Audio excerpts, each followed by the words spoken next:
let's set up the white, gray, and black points in levels. It works the exact same way in curves. So we're going to go to the Adjustments panel, and we're going to click on Levels. And in Levels, you're going to see that there's a white eyedropper, a mid-tone eyedropper, and a black eyedropper.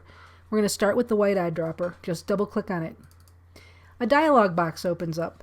And in here, instead of having an RGB of 255, 255, 255, we're changing it down to 247, 247, 247.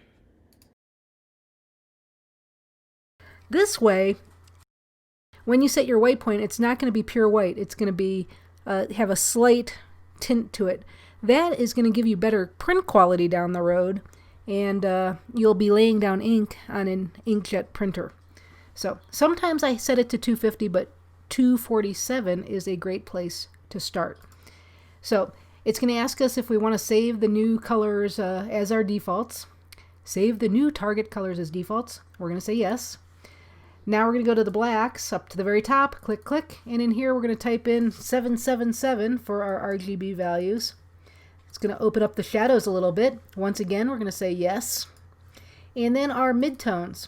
So it's important, remember that 128 is the middle, but we're going to change this to 133,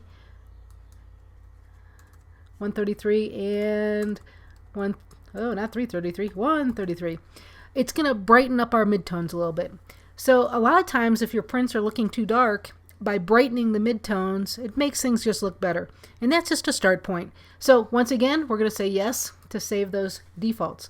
Now that we've done this once, we will not need to do it again. It'll hold till you put in a new version of Photoshop. And again, same thing for curves. Just come over here, click on a curve. You've got the white, gray, and black eyedroppers. Double click on them. Type it in. You can see that one's already done here. We're going to hit OK. Now, because those numbers are there and I haven't changed it, it didn't ask me if I wanted to save them. They are saved. So mine are already in here. But you have to do it for both the levels and the curves. Okay, that's how you set your white point, black point, and midtone eyedroppers in levels and curves.